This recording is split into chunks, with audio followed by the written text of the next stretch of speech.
Mukama yeebazibwe nze okuba nga nziramu ebirooto byammwe okuva mu comment section. Twebaza Katonda olunaku olwaleero bannange, tukyali balamu tukyamutendereza, kitiibwa tekiddiza Mukama. Katusabe tutandikirewo. Mutukuvu tukukoboola omwoyo w'amagezi okumanya n'okutegeera, jangu otukulembere, jangu obikkule, jangu otuwa amakulu g'ebirooto bino mu linnya lya Yesu Kristo omwana wa Katonda omulamu, amiina.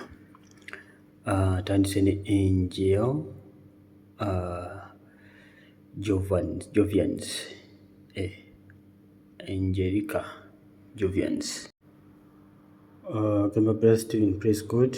Nalootanga my late grandmother eyali nabbi nga ankolako deliverance nemmala nenkuba ku mukono emirundi 3. Mukama yeebazibwe. Kakati ekituufu kiri nti nze njogera ku birooto bino ebyabafu okumala ebbanga ddene. Okuloota omufu kye kitegeeza, naye Bayibuli egamba balina omukisa abafu abafiira mu Mukama waffe Yesu. Mukama waffe bulujja yeebazibwe nnyo. Mukama asobola okukozesa omuntu, now wano very very careful, okay? Mukama asobola okukozesa omuntu oba yali taatawo wa mwoyo, katugambe nga musumba wo n'afa, Mukama asobola omukozesa nnyo okuwa direction, okay? Abafu abafidde mu Mukama waffe Yesu, Bayibuli boogerako nti naye baffe abasigala balamu. Basigala baki? Balamu. Kitegeeza nti ne bwaba manifestinze mu kirooto buba bulamu. Abafu ababi be bano abafu b'ensi. Abafu b'ensi baba bafu babi, kubanga ensi gy'abalimu eri gy'abalimu ate eba ndala nnyo. Buli kimu ekiriyo kifu. Mukama yeebazibwe nnyo. So don't get confused. So okuloota musumba wo nga yali taatawo wa mwoyo nga Mukama amuyitiddemu ate n'okusumulula fire. But you need to be very very careful. Naddala ebirooto bino ebyabafu. Naddala kati yali nabbi, naye kati yali nabbi mutuufu, yali nabbi wa bulimba. Aba yali nabbi mutuufu, mukwano gwe tekiba na buzibu bwonna. Still esigala deliverance. Mukama yeebazibwe nnyo. Esigala ki? Deliverance. Obula ati bw'aba nga yali nabbi wa bulimba, mukwano gwange, teba deliverance. Sigala kye kimu nga bw'onaloota omufu omulala, oba olina okusumulula omuliro nga bukyali. Irene Nakati agamba, I dream when my friend is braiding my hair, but my hair nga zikutuse. Kati my friend bakuloga. Ndowooza mukwano gwe namugamba nti bamuloga. Okay. Nansiba naye nga enviiri mpanvu. Agambye kya dreaming braiding Kiswahili means what? And my sister dream her wedding on water with many people and pastors. They were happy. Thanks. I was fasting and praying, but always my village home. I dream meaning. Okay. Mukama yeebazibwe nnyo. Asitaffe agambye yaloose nga bamukolako enviiri. Mukwano gwe nga enviiri zikutuka, abaana akolamu enviiri nga mpanvu, omugamba bakuluga. Then agabuuza ku Kiswahili kitegeeza ki, kyanabuuza sita we yaloose embaga ng'eri ku mazzi, bapasita bonna basanyuka n'abantu abalala bonna. Yabadde ali mu kusaba n'okusiiba naye aloota nnyo ng'ali ewaabwe. Okay. Ekisookera ddala okuloota nga bakusiba enviiri kiba kitiibwa. It's the glory of God. Kiba kitiibwa. Kati we ziba zikutuka, there is a problem mukwano gwange. There is a problem. Kakati mukwano gwono wabanga mulokole yabadde akusiba enviiri, musobola okusabako mwenna. Musooka nga musabako mwenna. Osobola mubuulira ky'oyitamu embanga musaba, naye nga kiba kitiibwa kya Katonda. Mukama ayagala kulaga kitiibwa kye. Olaba repairing enviiri zo, repairing enviiri zo. Wabula singa olaba nga bakusibidde enviiri nga kyawedde dda, olaba onyumye. Sobola okubeera nti ekitiibwa kya Katonda kiba kikulabisibwako, naye ng'olaba enviiri zikutuka mukwano gwe, there is a problem. There is a problem, and ono mukwano gwe bamulokole nga begambye, you can pray together. So kubanga omubuulira nti embeera gye bitamu neno tusabe. Mukama yeebazibwe. Bayibuli egamba when 2 or 3 gather in my name, I'll be in their midst. Waliwo amannya ag'enjawulo abalokole ababiri okusinga omu, more than 2. Kakati already ne mu kyoto walabye bakugambye bakuloga. That means ekivaako enviiri z'okkutuka muliwo ekireetera okuba nga tolaba kitiibwa kya Katonda kulabisibwa mu bulamu bwo olw'amalugo. Kati olina okutegeera nga bannakyozen, bino byonna bye mbagamba Katonda tabigamba lwakubanga tasobola kubikola. Katonda asobola okuggyawo buli kintu kyonna ekikutawaanya, naye Katonda ky'asinga okwagala gwe omwana we omufaanane, ky'asinga okwagala amaanyi gonna g'agenda okukozesa okusumula ayagala agakuwe gwe, ensonga zonna obe ng'ozimaliriza, okwase bulungi sitaani obujja. Omanyi tekinyiza sitaani nga kulaba omuntu amusinga amaanyi, kuba ye Katonda akimanyi amusinga, naye ate bw'alaba omuntu alina obuyinza ng'obwa Katonda oyo amunyiiza nnyo. Ky'oba olaba Katonda ayagala anyiize nnyo sitaani ng'akuwa amaanyi n'obuyinza bwonna. Sitaani akutunuulire ng'otambula naye nga talina ky'asobola kukukolako ng'ate omulabira na wala. So Mukama ayagala kubayamba, Mukama ayagala tusumulula naye amaanyi n'obuyinza byonna bikwasa ekkanisa. So mukwano gwange yimirira osabe Mukama agenda kukola bulungi. Regarding kya muganda wo okulota embaga, ogambye breeding ebiswahili still the same. Ekya muganda wo okulota embaga ku mazzi kisinzira, embaga ku mazzi waggulu oba ku beach. Bwe kiba kya beach kiba different, bwe banga eri ku mazzi it's always problems. Ku mazzi embaga ebireeta ku mazzi obadde otegeeza ndowooza maybe ku beach, kankitwale bwentyo, bwe kiba kyekyo but still embaga ku beach busobola okuba nga bunnabbi nga Mukama Katonda kamukisabire, Mukama agenda kukikola. But bwe kiba nga ebadde ku mazzi manya it's always associated with problems. And regarding ku ekyo ky'oba olabye, bwe kiba kya mbaga, regarding ku ekyo ky'oba olabye kiba kya bufumbo. What else ky'obuuziza? Ogambe badde mukusana okusa. Okay, Mukama yakubikulidde. Sister Irene, nakaki, okay, keep praying. Nakiryowa Aisha, praise God. Brother Stephen Nalose nga ndi ne hani wange otyo nga tunoga obutunda naye nga buli mukunoga buli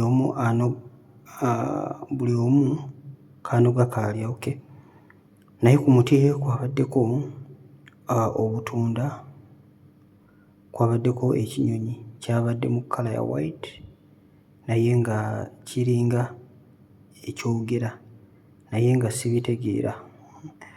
Ne ŋŋamba hani naye nga tafaayo, kitegeeza ki? Be blessed. Okay, ebinyonyi bino eno nno kyenjagala obagamba kituufu birina meanings ez'enjawulo. Tulina ebinyonyi mu Bayibuli ng'empungu, tulina ebinyonyi mu Bayibuli ebitambulirako okufa nga Yusufu kye yaloota nga kirya Yusufu kye yavuunulira omuntu mu kkomera, yali yeetisse ekisero nga mulimu bibala ng'ekinyonyi kibirya ne bamugamba agenda kukutemako omutwe. Mukama yeebazibwe nnyo. Anyway, mulimu ebinyonyi ebitali birungi signifying bwebanga kyabadde kiringa empungu nga kya white nga kyogera bikyogera tobitegeera, Mukama Katonda aba alina kyagala okugamba. Wetakuba nga weeyawulako, Mukama Katonda aba alina kyagala okugamba. Yeah, but if it was an evil bird, whatever kikyabadde kyogera, those are spells. Nga spells ezo ziba zigendeddwamu ki kubanga zizikiriza relationship ne hani wange ne hani wo. Mukama yeebazibwe nnyo. So simanyi oba osobola okwekoolinga n'osobola okuba nga oli kubonayizinga ekinyonyi ekyo bulungi, but noonya Mukama ajja kwongera okubikulira ku nsonga eno. Tetwagala hani waffe ate ebinyonyi bino. Anyway, tekiba kinyonyi gibeera either bamalayika oba gibeera mibi ene. So lwakuba kyoto tetutegedde kinyonyi ki kino. Mukama ajja kwongera okubikulira. Twagala owangule mu linnya erya Yesu. Okay, kale katukusabire sister waffe ne haniwo abitegeka Eva. The chosen generation, praise God. Nze twice in every night daughter was collecting ripe mangoes, then nebangoba nenziruka najo, and then I hid even in sugarcane, the same story. Okay, even was going to do exams and it was very hard. Then the invigilator was very happy to see me first gave me milk and juice to take cause it was practical also 3 times during exams, but first it was English. Okay. Tulina bingi muno. Sitaffe yalose ekirooto nga akuŋŋaanya emiyembe egyengedde ne bamugoba. Aba yali abbye mibbe n'adduka nagyo neekweka mu bikajjo. Kyali kyakola bigezo. Katandike ku kino eky'emiyembe. Emiyembe gino gikiikira mikisa depending ekirooto bwe kiba kibadde. Emiyembe gino gikiikira mikisa. Sometimes Mukama asobola okukikozesa okulaga nti weetaaga okuba ng'oyongera okuba nga obala ebibala. Regarding ku ky'okugoba, egyo gibeera myoyo mibi gye gibeera gikugoba.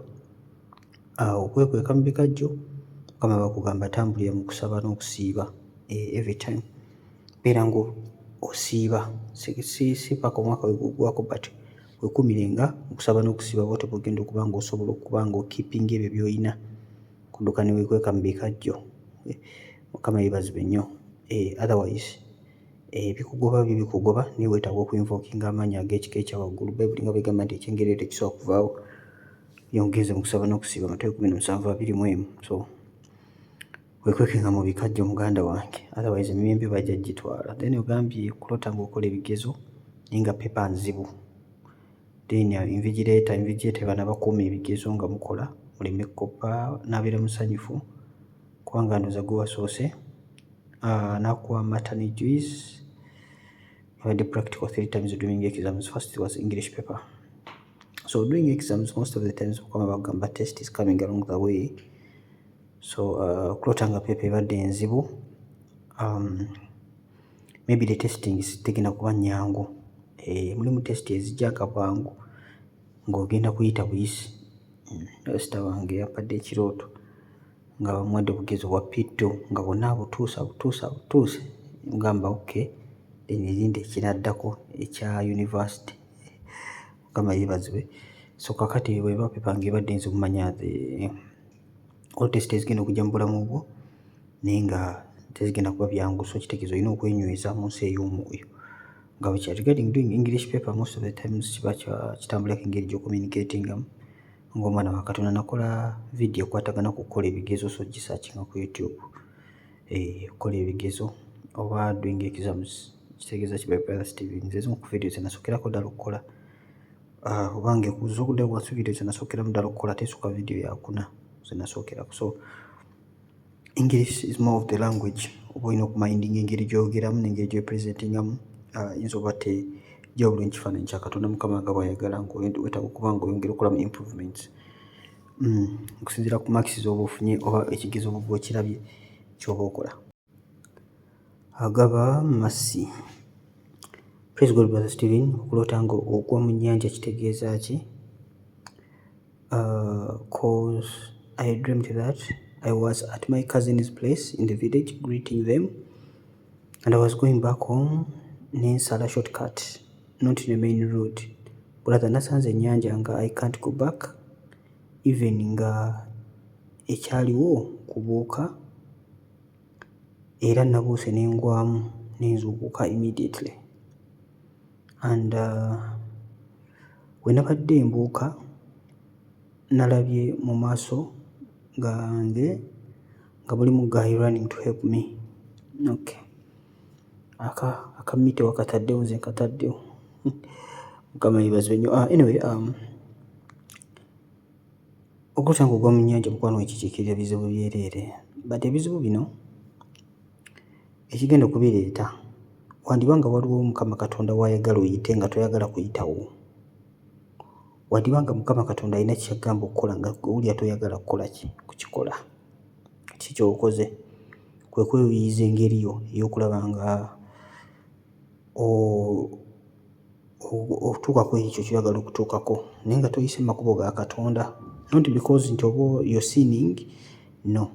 Sometimes Mukama Katonda ayinza okuba nga alina w'ayagala okukuteeka naye nga gw'oyagala kukola kirala, si nga kibi nti oba kwonoona naye nga gw'olaba mu ngeri yo bw'etyo mw'ogenda okuyita mu magezi go naye ng'enkomekerero yabyo n'ogenda gwa mu bizibu. Ndowooza okitegedde bulungi.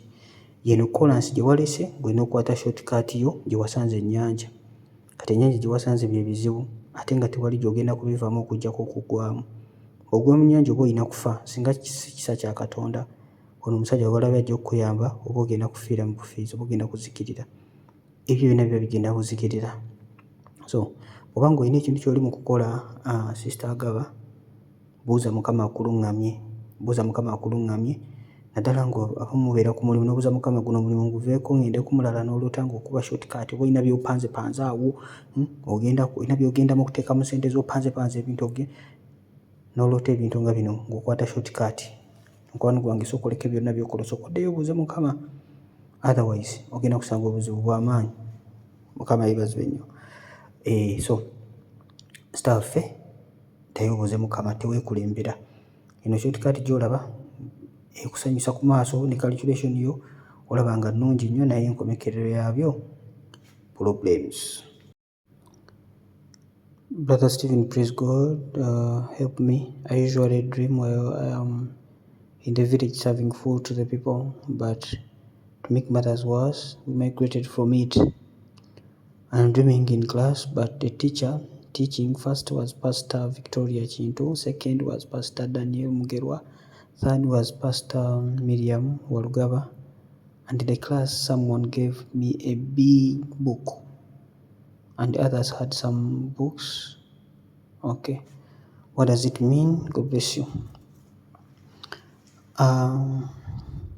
Ekiro ekyokulota ng'ozzeeyo gye mwasenguka ebiseera ebisinga kiba kiri associated kudda mabega and serving food, it may be losing your blessings. Kisinziira engeri gy'osavingamu. Mmere ogiwa bannakyalo obadde ogigabira baani, obadde ku kyalo gye mwava wabadde oli mu nnyumba yammwe wabadde kyali pate kyabadde ki. Okay, so ekiba nga kya mu nnyumba gye mwali mubeera nga mwagabulira emmere, most of the times ezo zibeera ndagaano za nyendyakika, ebyo ebijjulojjulo ebyo bwe bityo. Yes, biba gy associated okuba nga gikuzza emabega buli kaseera. Okay, then regarding if it's like a function bwe bityo nga not nnyumba y'omwe nga gy'olimu eri gye mwasenguka, most of the time kiba kya associated ku bulyanjiri, but kiba kirungi okonsultinga Mukama. But kino kiraga ng'ekyokudda emabega, spirit of setback. Okay, then ogambye ekyoto kirala walose ng'oli mu kiraasi muli mu Pastor Victoria Kintu n'asooka n'asomesa ekirooto olota nnyo ng'oli mu kiraasi ekyokubiri, ekirooto n'ogamba Pastor Daniel Mugerwa, ekyokusatu n'ogamba Pastor Walugaba Miriam. Byonna bino birooto byabyo ng'oli mu kiraasi ng'osoma. Kyendooza ku kirooto kyo kino Mukama Katonda ayagala otuule wansi oyigirizibwe. Don't waste your time into something else. Obudde bw'olina bwonna mu eno season bw'okozesa okuba ng'otuula wansi oyigirizibwe. Bano bapasita ab'enjawulo be walabye n'ekitabo ekinene ky'obadde olina. So ng'okyali mu kulwana n'olutalo batuula wansi oyigirizibwe. Tuula wansi oyigibwa. Bano bonna basumba ndowooza b'e Mutundwe. Pastor Daniel Mugerwa mutabani wa Pastor Tom, then Pastor Victoria Kintu, of course, Pastor Miriam Walugaba. Yeah, basumba Mutundwe. Tuula wansi Mutundwe kuyigirize. There are so many videos online, osobola okulaba n'ez'enkadde, you can search. Tuula wansi oyigire, soma Bayibuli yo olira enjiri eno season gy'olimu. Tuula wansi owandike n'okuwandiika. Kitabo olidde bakuwadde olina okukola notes, wandike n'okuwandiika. Mukama ayagala oyongere okubeera very very serious, oba ogenda okuba ng'osumululwa. Ayi mukwano kye mulina okutegeera okusumululwa omutukuvu yakukola. Okay, omutukuvu yakukola ate omutukuvu atuula munda mu ggwe, tali walala wonna, ali mu ggwe, y'ow'amaanyi agenda okukuyamba. Kati okusoma kuba kuva mu ggwe, kitegeeza omutukuvu yamanya nti kati wano kino kye kyetaagisa. So tuula wansi, don't waste your time, tuula wansi oyigirizibwe. Ime agamba ati yeebaza brother, naloose nga nnyambadde engoye naye nga za blue, nsaba kunnyambako, kitegeeza ki? Mukama akuwa omukisa. Akuwa omukisa sister waffe. Ime okulota ng'oyambadde kala ya bbulu. Kala ya bbulu ekiikirira bwakabaka bwa Katonda. Yes, kikira bwakabaka nnungi nnyo. Kikira bwakabaka bwa Katonda nnungi. So bw'obadde mu kusaba n'okusiiba n'olota ng'ogyambadde, beera bakabaka ba Katonda, amaanyi ga Katonda, bino ebitambula ne Katonda. Nkala nnungi nnyo nnyo, teweewuunya ogamba nga nabadde sambadde kyambalo kyeru, nabadde nyambadde kkala ya bbulu nnungi. Naye nga tonnaba kubuuza kibuuzo kyonna wano ku YouTube, oyinza okutulaba for the very first time, genda ku kyonna ky'oloose, genda ku YouTube obuuze okulota, ky'oteekamu kyonna ky'oloose kitegeeza ki by Brother Stephen. Ojja kuba ng'ofuna na feedback. Ono yandibadde yafunye dda feedback mu video gye nakola eya colours, nayiga n'ebirala bingi. So ekintu kyonna ky'oloose before you come here, nga tonnaba ku typinga wano message oba otulaba for the very first time, genda ku YouTube channel yo searchinga, oba tokirabye then you can send. Kubanga time will come when I'm done with everything, ebyebirooto nga byonna biwedde. So kirungi okuba ng'osearchinga then n'oba ng'osobola okuba ng'otegera n'ebirala bingi. Asimwe Rachel, praise God, I have a problem sleeping too much. I sleep the whole day. I sleep 8 hours. 8 a.m. to 4 in the evening. How can I overcome this thing? Kino si kirooto naye ono sister ffe tulina okumuyamba bannange. Tulina okumuyamba. Agambye nti yeebaka nnyo bannange, yeebaka okuva ku ssaawa 2 ez'okumakya mpaka ssaawa 10 akawungeezi, sanga mmekaawo, ssaawa nga 8 nga yeebase. How can I overcome this? Sister ffe Asimwe Rachel, yeebaka ku makya, ekiro oba okola ki? Mukama yeebazibwe nnyo. Akasi tumanyi oba ekiro n'ekiro weebaka, oba okola kiro weebaka misana, oba nga weebaka essaawa 8 weetaaga ku adjustingamu katono. Bw'oba ng'okola kiro, kubanga bamakola night shift, bw'oba ng'okola kiro ng'olaba weebaka nnyo essaawa 8 in a day, ng'omulokole olina ku adjustingamu katono, at least wandibadde weebaka like ekinene nnyo 6 hours. 6 hours ng'omulokole, because we have 24 hours. Bw'oba weebase 6 hours kitegeeza olina 18 hours ez'okubeera ng'otunula. So bw'oba weebase 8 hours kitegeeza ogenda kwebaka 14, ogenda kutunula 14 hours. Of course ndaba nga ziba ntono nnyo ng'omulokole, mwe muli okukola mwe muli ki. So 6 hours zandibadde better, oba 5 abamu beebaka 4. Abali serious beebaka 4 hours or 5 hours mu 24 hours. So Ebbayibuli etugamba tubale ennaku kubanga ebiro bizibu. Mukama waffe bulungi yeebazibwe. The days are evil. Tulina okubeera bagezi nnyo. Ojja kwebaka kawula najja n'akuddamu kiro kimu, n'otanudde eno n'odda eri n'ova n'odda eno. So bw'oba ng'olaba nga weebaka nnyo, omanyi, let me tell you, obulamu buno buli so spiritual n'okusinga abantu abalowooza. Abantu abalowooza is just someone decides a little lazy. Waliwo emyoyo bannange, Mukama nga tannaba kubikulira mu nsi ya mwoyo, n'olaba ng'oluusi obeera mu buliri wekka naye Mukama n'akubikulira n'olaba ng'ate munne mulimu n'omuntu gwe weebase naye nga tumumanyi. Mukama yeebazibwe. So olina okuyimirira essaawa z'oba ng'otunula osabe, ogire Mukama Katonda mbikule lwaki neebaka nnyo. Ojja kusanga omunnaye oyinza olowooza obadde weebaka wekka naye nga mu nsi ey'omwoyo waliwo bye weebaka nabo nga bibakunafuya, ebikumalamu amaanyi, dda ng'olaba ogezaako nga bigaanye. But laziness naye n'omubiri guno gututeekako weight ng'abantu. Omanyi Sitaani ali very dangerous, naye n'omubiri gwaffe guno guli very very dangerous. Gulina obunafu obwagwo. Ebbayibuli etugamba submit yourself to the Lord. Etugamba to resisting the devil, the devil shall flee from us. Naye omubiri gwaffe gwo tegudduka. Omubiri gwaffe, mulize bulungi Bannakyozen. Sitaani Bayibuli egamba tumudduke naye n'atudduka. Osobola okudduka Sitaani, osobola okudduka obwenzi, osobola okudduka kyekirala obubbi, osobola okudduka byonna, naye omubiri gwo ogenda gudduka otya? Obeera nagwo buli kaseera. Kitegeeza omubiri gwo gwetaaga ki? You need to crucify your flesh. You need to crucify your flesh. You need to carry the cross. You have to crucify omubiri gwo, olina oguteekako subjection. Olina okukola principles ezizo n'oguteekako amateeka gwe nga ggwe. Bw'obanga ogenda kulowooza nti by default nti omubiri gugenda kuobeyinga oli mu buzibu bw'amaanyi, n'Ebbayibuli si bwetyo bw'esomesa. Mukama waffe omulungi yeebazibwe nnyo. So Bannakyozen mukitegeere nti omubiri gwo olina ogucrucifyinga. How do you crucify the flesh? Tugutwala into subjection, kubanga ogonderako Yesu. Tugutwala mu maaso ga Katonda. Tugamba gwe omubiri gwo ogenda kumala wano essaawa 4 mu maaso ga Katonda, togenda kuvaawo. Bo weebaka ojja kwebaka wano. Kati gwe lwaki oba okuba otulo n'ozuukuka ssaawa ezo? omubiri gugambe nti essaawa bweziti ogenda kuzuukuka toozuukuke.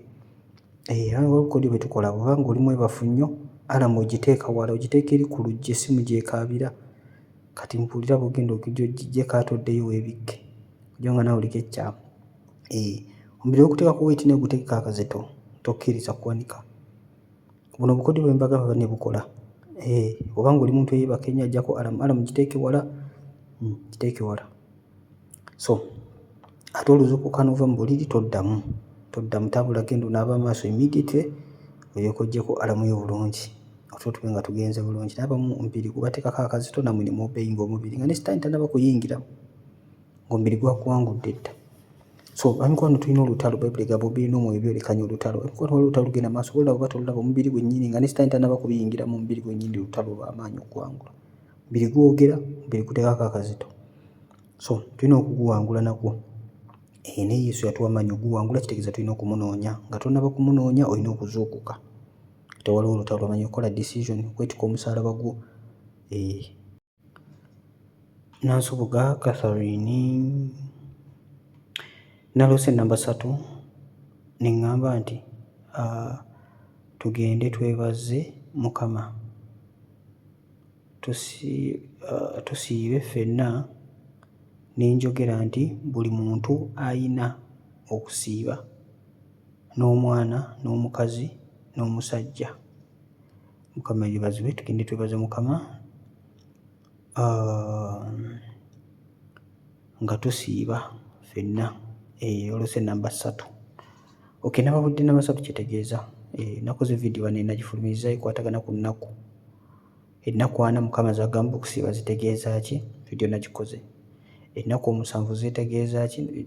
Kyekimu. 2 nagikoze bulungi nnyo. So anytime you get to meet any day, ojja kuba ng'ogenda olaba vidiyo ejja kuba nga wejjukanya. Emikono tulina okuyiga ebintu bingi mu bino ebiro bye tulimu. Time will come when it is very hard for us. Ebiseera bigenda kutuuka nga persecution y'amaanyi nga buli ekkanisa byegenyezebwa okusooka, so nga kyolina kye kikuyamba. Kati bw'onaazannyira mu budde bw'olina ssaawa zino okuba ng'oyiga, saa zigenda tuuka nga tolina chance ng'eyiga, ng'obudde tewali, nga kyonna kifuuse kizibu. Saa kituuka ne bagamba nti enjiri bagigobye ku intaneti, ogenda kukola oti? Situgamba nti kigenda kubaawo, but tulina okukitegeera ng'abaana ba Katonda. Olutalo lugenda maaso mu nsi tululaba. So tulina okubeera very careful buli mukisa gwonna gw'olina okukozesa kuba ng'oyiga. So namba 3 kino ekyoto kiri straight forward, kusiiba nnaku 3. Ennaku 3 kwebaza Katonda is the aim. Okusiiba it is a sacrifice, okusiiba ssaddaaka. Kati nga bwekigenda nti mu ndagaano enkadde bangaayo ssaddaaka z'ebisolo okusiima Katonda. So for this one Mukama yagala oyongere mukisa n'okusiiba. Oba olina omwami nga ne mulokole, still the same thing, the whole family kwebaza Mukama. But kwebaza Mukama kiba kirungi n'okwatako ne mu nsawo yo n'omwebaza n'ebyo byakuwadde.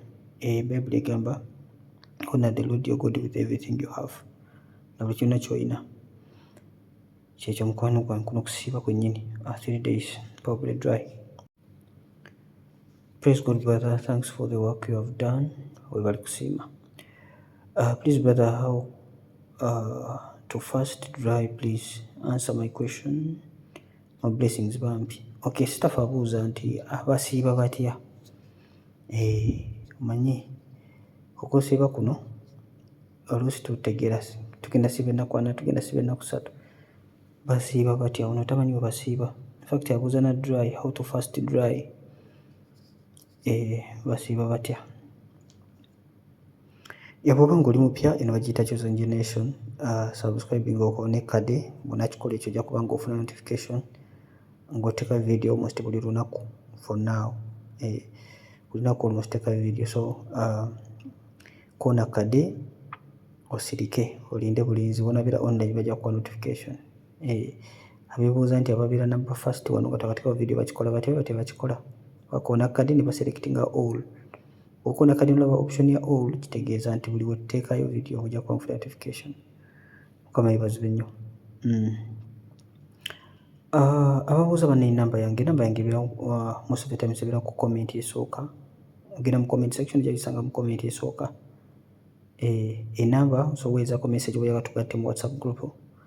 Enamba kohereza message yatugatta mu WhatsApp group. Group si yabiro tali mikwano, just kuyigirako bintu birala bingi nnyo kuweereza Katonda bingi, kuliko bintu bingi, Bible study bingi ebiriko, kyendooza tujja kuweebwa omukisa. Mukama yeebazibwe nnyo. Namba yange nzige nnyini eyo bannange yange, soweereza message ojja kuba nze nkuddamu. Okusaba n'okusiiba, tusiiba tutya dry? Bwe tusiiba dry tetulya tetunywa. Naddala dry y'ennaku like 4 days and below or 3 days kusinziira ku mirimu gy'okola. Oba osibye dry, kye bayita dry kitegeeza togenda kulya, togenda kunywa okumala ezo ennaku z'oba ng'otadde maaso ga Katonda. Mukama waffe omulungi yeebazibwe nnyo. So bwe mba nga nsaze okusiiba lunaku lumu dry kitegeeza olunaku for 24 hours sigenda kulya, sigenda kunywa, ngenda kubeera ku Mukama yekka. Mbeera ndi ku man will not live by bread alone but by every word of God. Bwe ziba nnaku 2 kye kimu, bwe ziba nnaku 3 kye kimu. Wali abasiba dry 21 nnaku 21, waliwo abasiba dry 40 days. Now bw'oba osiiba dry ennaku ennyingi oba onywa amazzi, oba onywa amazzi but tebalya mmere. Sometimes banywa ka light juice katono oba chai naye tebalya mmere. God sustains them. So kyekyo bwe tebasiba dry, teweerijja ku dry gy'otajje gy'otategedde kusibira mu ignorance, oyinza ofuna obuzibu. So kiba kirungi n'obuuza buli kimu kyonna. Nfunayo omusumba, naye omusumba gw'olina okuba ng'obuuza buli kimu kyonna. So olina obeera n'omusumba oba nnange, buli muntu yenna.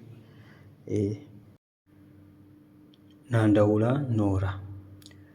Mukama waffe yeebazibwe. Brother Steven, naloota nga ndaba bamalayika 2, omukazi n'omusajja, nga bayimiridde ku ggulu nga balina kye basaba naye nga simanyi kye basaba. Yesu yeebazibwe nnyo. Bamalayika bali ku ggulu balina kye basaba naye nga tomanyi kiki kye basaba. Abamalayika bola basinza Katonda, naye bamalayika bo tebaliko musajja na mukazi. Bwe tugamba bamalayika tebaliko bya musajja na mukazi, bamalayika bali neutral. Tebaliko ndono malayika mukazi ono malayika musajja, teri.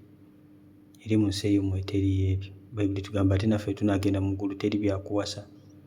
Era gwe ali kuno ku nsi olowooza ojjagenda ne mukazi oba mwami w'omu ggulu oswadde.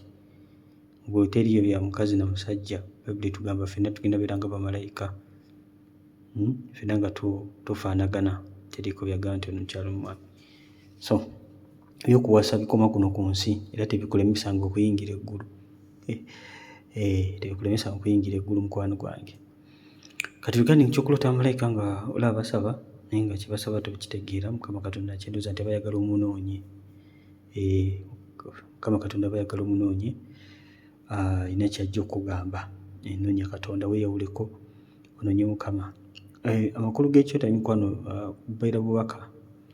Era Mukama Katonda kyabayagala otegeere. Kati okuba basaba tobitegeera, noonya Katonda ajja kuvuunulira. Olulimi lw'abamalayika akubuulira kye babadde boogera okubitegeere bulungi nnyo kubanga bitagwa okubitegeera. Noonya Mukama ajja kuba ajja kukubuulira. Yesu yeebazibwe. Nze mubuliwo omwami wange yakuba mujja wange empeta. Omwami wo bakuyitaani tukamushaba Scovia.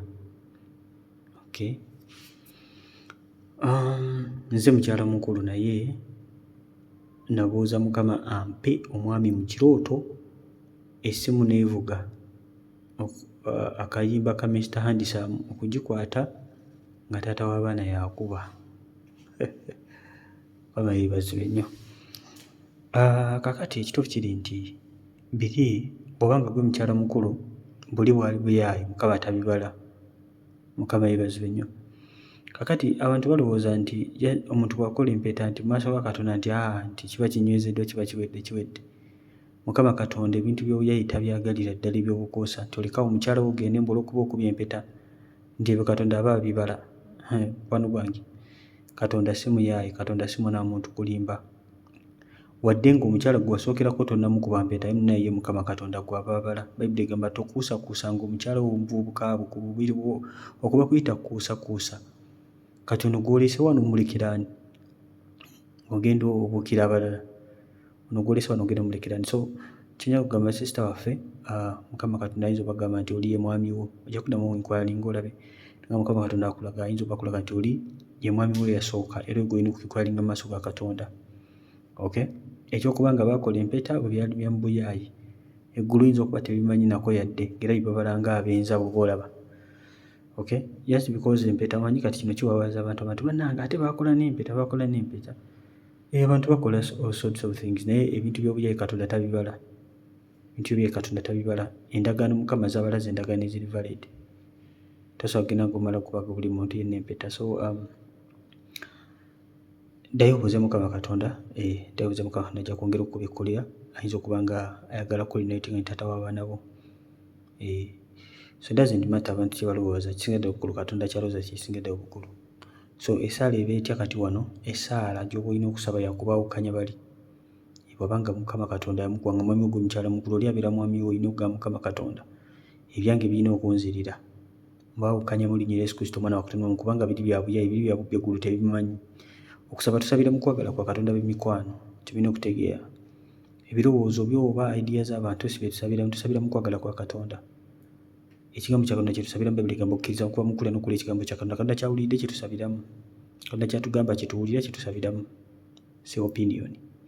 So amagezi genyinza okuwa, so okuddamu n'okukwalinga ne weeyawulako kuba kino kiri so sensitive, n'obuuza Mukama baddamu naye genda gamba yoyo kati osinzimula essaala y'okubula emirembe. Nabula emirembe eri yonna gy'ali n'obaawukanya n'omusanguliramu ddala mu mutwe gwe. Abafu emindi baba bayawukanya abantu ate gwe omwana wa Mukama ng'oli ku kituufu balinga bali counterfeit. So n'obaawukanya mu nsi ey'omwoyo n'omunaalizaamu ddala oli yenna n'oteekamu gwe ndolaba ng'agenda akoma mpola mpola. Biri byonna nga bivaawo. Mukama yeebazibwe. They can file a divorce then narinatingibwa ne mukyala we. Mukwano si muntu supporting a divorce, but let me tell you, wali ebintu nga mu ggulu tebabimanyi nako. Kati abamu bakola obuyaayi bwabwe ne bagamba katugende tukole kino ne kino, ndaba Mukama tayagala kino na kino, kati tuli bafumbo. Sorry. Yatuuka mu ggulu bakubuuze mukyala wa Luwa nti ono bagambe situmumanyi. Oyo mubadde benzi. Wakuusakuusa mukyala wo dde mu kwewoozaako bakugira ebyawandiikibwa. So sitaffe kyekyo. Nangoobi Bridget. Praise God, Brother Stephen. Naloose nga nnina omwami wange nga tutambula naye nze ne nsigala emabega. Ye nga tamanyi, naye ne ndaba omusajja mu mabbali naye nga ali mu kiwonvu. Najja gye ndi ne sipiidi, awo ne mpita bba wange n'adda emabega n'amukwata omusajja n'amukuba, era ne ndoota nga tusimbe layini n'abantu abalala, naye nze ne mpitawo n'abaana bange, naye layini yabadde ya buugi. Awo ndowooza obusera obuugi oba ndowooza obusera, era n'ensena obwange n'obw'abaana bange. N'ekirala naloose nga ntambula ku luguudo lwa kolansi ne X, naye nga yanzaalamu omwana n'ampa emitwalo 36, bitegeeza kyokka ebitoto 3. Ekyasoose loota ng'otambula n'omwami wo n'osikatiramu katono ataaka. Mwami wo n'amukwata n'amukuba n'omuyita, najja n'amukuba. Kati oyo gw'alabye mu kiwonvu ekyo gibeera myoyo mibi mukwano gwange, egibeera myoyo mibi. Kakati ekituufu kiri nti ekiro kyabadde kiraga obulamu bwo nga bw'otambula. Okutambula n'omwami wo kiyinza okuyinsignify nga okutambula ne Yesu. Kati kano ke wasikatiddemu emabega kano kalaga emyoyo mibi egikulumba singa oba nga osikatiddemu emabega obacksidingzemu katono. Mukama waffe omulungi yeebazibwe. So obubaka kye ndowooza bwabadde nti mukwano gwe keep up with the Lord. As long as olina omwami wo, as long as olina Yesu, Bayibuli emwogerako Yesu nga bba waffe ffenna. Era bw'ogenda mu kitabo kya Matthew, you remember the 10 virgins the 10 virgins abataano abasiru n'abataano abagezi, I think Matthew 25. So Kawasa yali ani? Kawasa yali Yesu. So Yesu atubala nga bakyala be ffenna. So kati buli wosikatyamu bwete mabega bwoti n'oleka bbaawo Yesu, manya nti emibi gigenda kwataakinga. Kati bw'omukoowoola n'otambula naye, omukoowoola agenda kukutaasa. Olaba yakuta akasajja n'akakuba. Now regarding ky'okubeera ng'osimbye layini, ng'abantu basimbye layini, gwe n'oyitawo buyisi kusinziira bwe nkirabye oyogedde. Bw'oba nga oli mu layini kitegeeza Mukama bakugamba lindirira. Okay? Kuba kulindirira Mukama ajja. Bw'oba nga oyiseewo ku layini, kubanga kyandibwa n'ogambye oyiseewo ku layini kuba kuyisaawo layini. Mukama Katonda aba akulaga nti agenda kuwa favor amidst of the people. Mukama agenda kukuyisaawo. You don't need to wait. Okuyita omwoyo wa quickening spirit agenda ayanguyiriza obulamu. Abala bonna bali mu layini naye gwe Mukama Katonda aba agenda kukuyisaawo.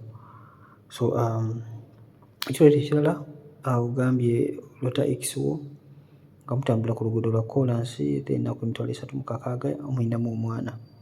So bw'oba nga obadde okkiriza Mukama, simanyi oba exact obadde okkiriza Mukama okuba nga akuwa obuyambi oba ki. So kyandiba nga oyita kuba nga oyongera okisabira. Bane ba X tetubakubiriza kuddemu ba X. Kati oba olina omwana we kimukakatako okuba nga alabirira omwana we. Ekyo kimukakatako okuba nga alabirira omwana we. Togana kusaba school fees za mwana olw'okuba tubagaana okubira ba X oba okuddayo mabega. Mukama yeebazibwe. Omwana abeera w'oli X wo, omwana abeera wuwe. So kimukakatako omwana okumanya kitaawe okulabirira omwana n'okubeera n'enkolagana n'omwana we bulungi nnyo. So asimanyi obadde okkiriza Katonda okuba nga X ayamba ku school fees, but ojja kuba nga oyongera okuba nga okitunda, oyongera okuba nga okisabira. Mukama Katonda akube ekkubo. Bw'oba nga obadde okisabira ng'okkiriza Katonda, manya nti yes, you need to contact him you bless the child. Kale Mukama Katonda akuwa omukisa sitaffe Bridget. Akuyisaako quickening spirit akwanguyirize. N'omwoyo wakuwe buli kintu kyonna ekikutawaanya. Nakiyimba Anet. Mukama yeebazibwe Brother Stephen, weebale kuweereza. Naloose nga ndi mu kyalo naye mu tawuni y'ekyalo nga waliwo abantu ab'ewaffe n'abalala naye nga bavuga obugaali. Nange ne ntandika okuvuga naye nga eyange tesiba.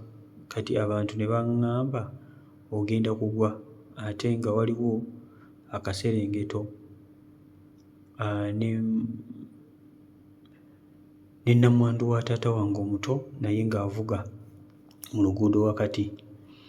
We twabadde tuyingira, we twadde tuvugira nga waliwo ogutanka guno ogubeeramu amazzi ewaka. Ne baŋŋamba nti ziba eggaali ogenda kutomera kitanka, naye ng'eggaali tesiba.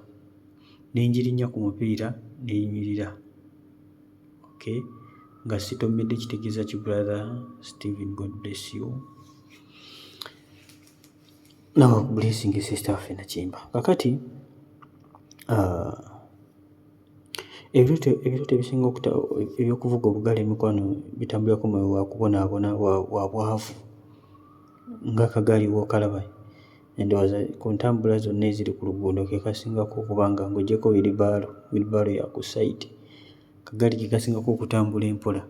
So mu magendo bw'oba olutanga ovuga eggaali mukwano gwange, ebiseera ebisinga mu magenda eggaali etambulirako omwoyo wa bwavu, slow progress bw'etyo nga bw'ogiraba.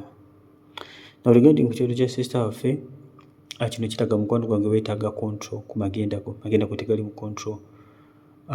Ojja kulaba nga wakubonaabona ga difficulties, bugubi, kabula akagaali ate kamanyi ga kifuba kakusotta, si byakunywa mafuta.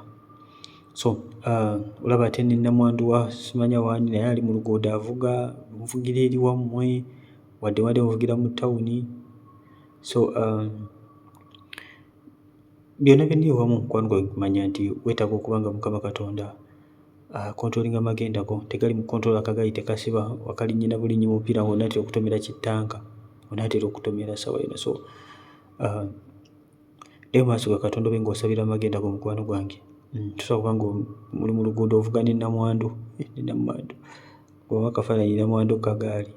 So anyway, olina okuba ng'osabira magenda go mukwano gwange, Mukama abeere ng'akuwa control oba ng'ateeka control ku magenda go. Oba ng'olaba waliwo ebintu byonna ebikujja mu control n'oba nga tolina self control mu bulamu bwo, kinakyo wandibadde okikolako. Kubanga emikwano kyolina okutegeera nti si mizimu gyokka gye gitutoyinga magenda gaffe, naffe kennyini ng'abantu nga bwe nabagambye nti tusobola okugoba emizimu naye n'emibiri gyaffe gino nagyo factor nnene. Sitaani gw'olina okubiri gwe mubiri gwo. Okay? So omubiri gwo gusobola okuba nga gwe kuleetako rejection nga si sitaani, ng'ebigambo bye byogera mu bantu be bagenda okulaba nga tebasobola ku associatinga naawe olw'enjogerayo embi, olw'empisa zo embi, olw'ebikolwa byo ebibi, nga tonagoba mu gwa rejection nga weetaaga just ku improvinga ngeri gy'olireetingamu n'abantu. Okay? Ngeri gy'oyogeramu, ngeri gy'opresentingamu, kuteeka amalala go wansi, nga Mukama bw'atyo bw'agenda okukusitula. Nga gw'oli ku rejection ogoba mwaka gumu ebiri nga tulaba kikyuka. So nga bano ba Katonda tulina okubeera ne unique character, tulina omwoyo wa self control, nga twogera bulungi ne tugobera eddala emizimu mu bulamu bwaffe. Nayiga ga Gloria. Last time in a dream nga praying for my wedding to happen. What does it mean? Nayiga kagamba aloota ng'asabira embaga ye ebeerewo, kitegeeza ki bweba tennaba kubeerawo. Mugamba bagamba mukwano gwange embaga okusobola okubeerawo olina kuyimirira mu kusaba, ogisabira ebeerewo, tennaba kubeerawo. Mukama bakulaga nti ansa yakusaba, teri kirala kyonna ky'ogenda kufunira mu mbagayo. Kusaba mugenda okuwanguza. Katonda kyayogera kyakola b'emikwano, n'okukkiriza kwolina ku place nga kwekyo Katonda kyayogedde. So mukwano gwange esabira embagayo ejja kubeerawo mu linnya erya Yesu wa Mukama Katonda bw'akulaze. Kisakye Brenda agamba praise God brother Stephen, naloose my son nga ayambadde yunifoomu yange gye nkoleramu obwakadaama ate nga empale enjulifu. Thank you. Kisakye Brenda. Now sister ffe Kisakye obwakadaama is housemaid, ndowooza housemaid. Omulimu gwa housemaid nagwo mulimu, naye omulimu ogwo gwa buddu. Mukama waffe omulungi yeebazibwe nnyo. Mazima tujja gwogera, mulimu tugwagala nnyo, gutuwa ssente, gutuyisaawo for a time, naye si mulimu sijaga nti mulimu mubi, mulimu mulungi, naye guliko ebizibu bingi ebigutambulirako ng'era mwenna mumanyi obulungi nnyo. Si gwe mulimu gw'obeera n'eddembe eryo ng'omuntu ekitegeerekeka. So guli restrictinga mu buli kintu kyonna. Naawe ng'omuntu tolina bye weesalirawo, tolina ddembe eryo, obalibwa nga tagasa, talina magezi. So mulimu mulungi naye nga bw'ogulaba ebizibu ebiguliko. Era buli muntu yenna gukola ndowooza ayagala gukolako akaseera agenda afune omulimu omulala gw'aneesiimiramu. So omwana we bw'aba ayambadde yunifoomu eyo, bano njagala munfune bulungi, sivumirira mulimu ogwo. Mulimu mulungi nnyo era gutubeereddewo nnyo. Mukama yeebazibwe. Abasinga guweeredde abaana baffe, tuzimbyemu amayumba, gukoze ebintu bingi nnyo. Ate abamu gutuyigiriza ne Mukama.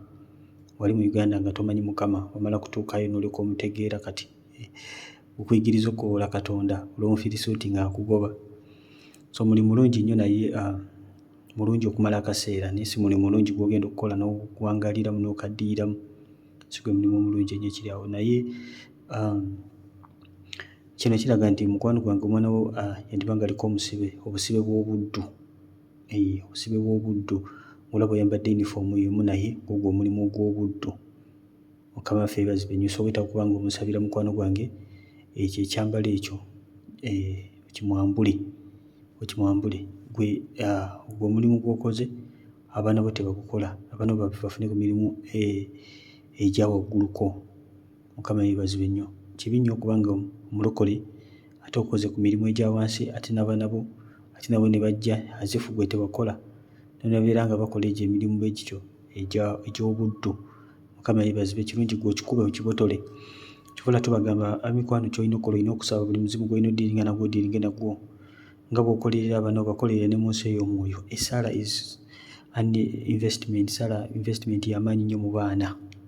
So nga bw'ofa nnyo okuprovidinga eri abaana bo bateeke maaso ga Katonda basabire, birina okugaana bigaane eri abaana bo. Birina okugaana bigaane. Omwana wo ne waba wakuyita ku mbeera agiyitemu ku lwa Mukama. Naye bw'olekayo emizimu, oleka emizimu gy'ekika n'ofa n'ogirekawo, bano badiringe nagyo, ensi gye tugenda okuddiramu egenda kuba nzibu. Osanga n'abaana baffe bayinza obutasobola kusaba salavisi ze tusaba za kukutula nga tezikyaliwo. So kati olina okuba nga oinvestinga mu baana bo, obudde bwolina okuba investinga mu basomese ne basabire nnyo. Essaala zoogera, naye oba ovuddewo essaala esigala erondoola omuntu. Mukwano ebiro temumbirwako lwa nsonga tuba tulina okuyiga ebintu bingi. Bw'olaba essaala nnyingi nnyo, Yesu alina essaala gye yasaba nakati ekyatulondoola.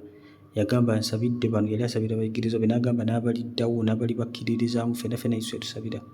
Sulemaani yakola endagaano ne Mukama n'asaba essaala ng'amaze okuzimba yeekaalu ya Katonda. Eyo yeekaalu yabeerawo ebbanga ddene, ne Yesu yagisangawo.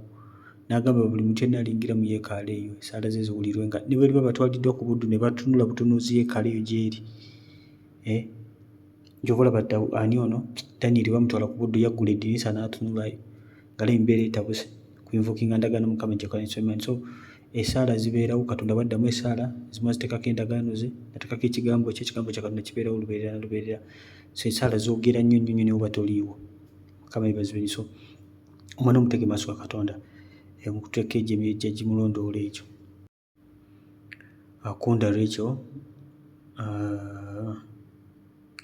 agamba praise the Lord, nze ndoota nnyo omwana wange nga talina kyakulya, nga ewaka emmere ntono naye nga bagamba tetulina mmere, abaana balya tebakkuta mmere ne tumala, kyokka maama yatuwa emmere ne tulya. Kati banaakamalawo my baby n'agamba sikkuse mami, kyenva ngamba maliddewo omwana wange. Kati ne mmutwala ne mmugulira erindaazi. But I always dream that it's now 3 times. Help me, God bless you. Okay. Lota emmere temala, omwana alidde ye n'amumalirawo, ate nga nabo kennyini emmere tebamala ewaka, buli kaseera akiroota. Now ebirooto sometimes bibeera so direct. Osobola okuba nga olina ewaleka omwana wo naye nga mu butuufu tebalina bimala, nga weetaaga okuba nga obayamba. Sometimes ogamba tuli bulungi, but when you ask properly, so okulaba nga butuufu bakaluubirirwa kubanga balivinga, not because omwana wo yali ennyo, naye because standard yaabwe bo ng'abantu balinamu obuzibuzibu n'ebintu ebyokulya. Bwe olina ky'osobola okukola, kiba kirungi n'oba ng'okola ekintu ekyo.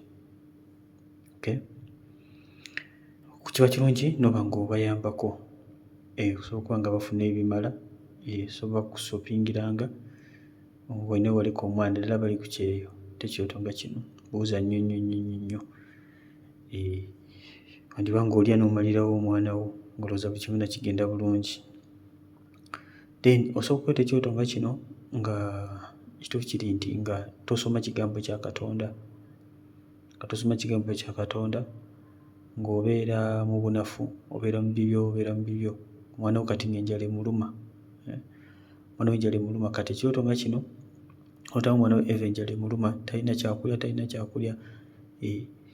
So weba nga bintu byonna birungi, manya mukwano gwange kebera engeri gy'oliisaamu omwoyo.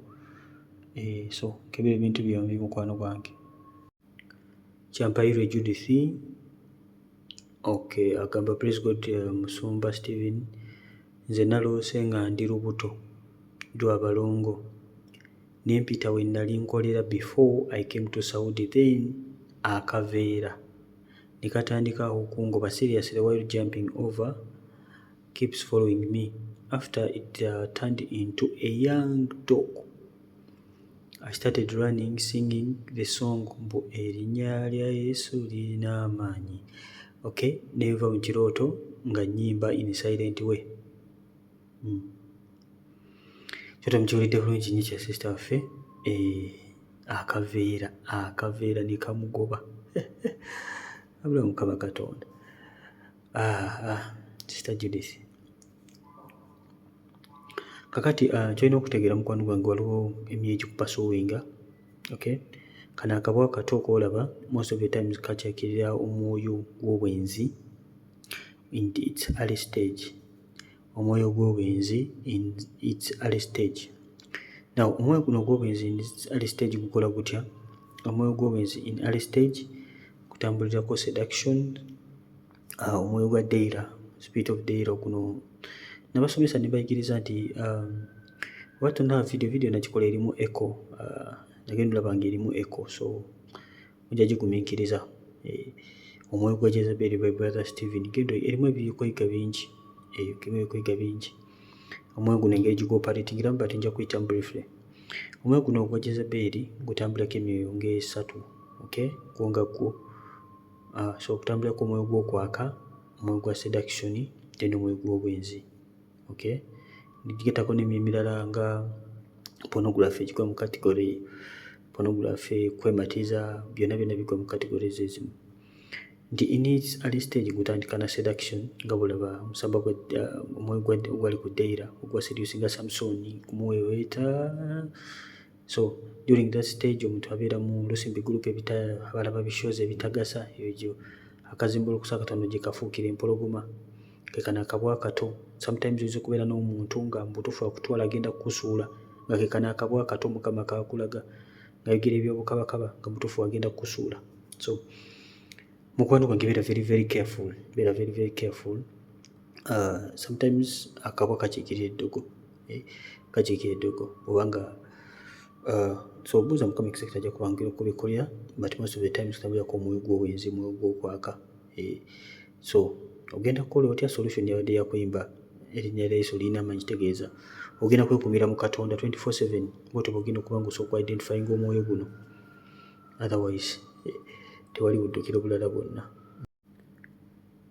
Victorious Judith agamba praise God Brother Stephen, nze ndoota nnyo number 2 nga teacher azituwadde naye nga nze simanyi, oluusi nga nkoppa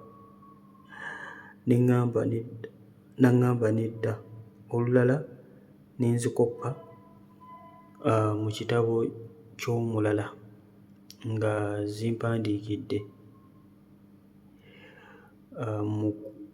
mbunkoppe. Okay, yali muvubuka, God bless you, azikuwandiikidde mbunkoppe. Yes, video numbers nagikoze of course. So we're number 2. Number 2 is more of witnesses and testimonies. Witnesses of testimonies. Bwanga mu kirooto oli mu kukopa, most of the time kiraga unseriousness. Okay, unseriousness.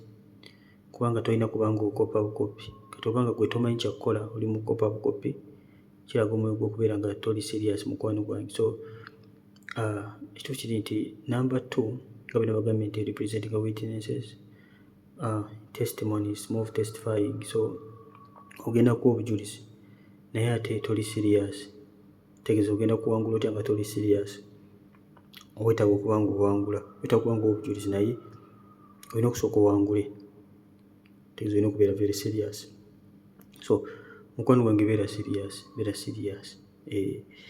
Number 2 bwegiro otanyungula ate oli serious, togimanyi, kitegeeza nti yo nonse. Wetaaga okubeera serious, wetaaga okwongera okubeera serious ne Katonda, okubeera serious ne Mukama. Nyiikira okunoonya Mukama Katonda, nyiikira okumunoonya.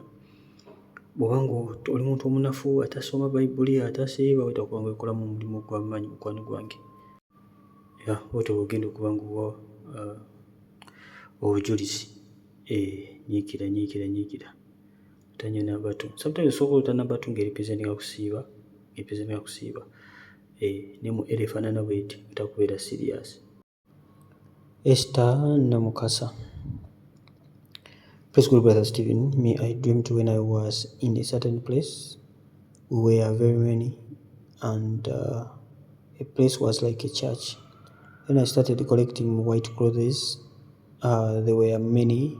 After again, I see myself having many bags and the bags falling down, but I saw a lady telling me that You see your bag behind, and I picked it. And that very woman asked me that, do you have omwami? I answered no. Then she Saba, and then she said Saba akule omwami, and I wake up. Oba akuwa omwami kyobadde otegeeza? Ndowooza akule omwami. Okay. Ekiro kiri nti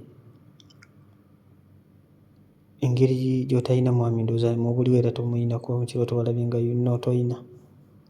Mukama Katonda akulaga ekyokusabira, ekyo mufokasingako ekyo. White clothes kipoizentinga butuukirivu, kyogeza butuukirivu. Kati oba wadde olaba otandise okuŋŋaanya engoye enjeru, kitegeeza mukwano gwange yongera okuba nga okola ddala obutuukirivu n'obutukuvu. Then ensawo, kubanga ogambye ng'olina ensawo nnyingi, ndowooza having many bags and the bags are falling, ensawo nga zigwa. Most of the time ensawo zikiikirira byanfuna, maybe ebyanfuna biyinza okuba nga biri mu kutaggalamu, naye ono omukyala nabagamba ebiseera ebisinga omukyala representing omwoyo omutukuvu. Ekintu kyonna omwoyo omutukuvu ajja kukitereeza, don't worry, just gwe keeping akuŋŋaanya ngoye ze enjeru, keeping akutambula mu butuukirivu na butukuvu. Ebyambalo bye biteereere bulungi, kyo kijja kutereera. Ekyokusabira Mukama nga bw'akikuwadde ekyo oba osabira, Mukama Katonda agenda kukikola. Mukama Katonda agenda kuleeta omwami nnyini oli aviira ddala mu bwakabaka bwa Katonda. Kale mikwano kamberekereze kankome wano, mwebale kuwuliriza. Eno bakiyita Chosen Generation. Oba ng'oli mupya ku eno channel tuba tuddamu ebirooto ne topiki endala nnyingi, tulina vidiyo eziwererako ddala ku Chosen. So subscribing okone kade. Bw'oba nga weetaaze okujoininga WhatsApp group zaffe, mpeereza message mu comment section, nja kulaba enamba esooka mu comment, oba ng'ompeereza message nja kuba nga nkuddamu, nkuweereza link. Ndowooza nnyo okuddamu messages ku WhatsApp, bazitera kufuna nnyo obudde bwa WhatsApp bungi, ndowooza nnyo. So muweereza message ogumiikirizaako ko ndaba ndabye message nga nkuweereza link.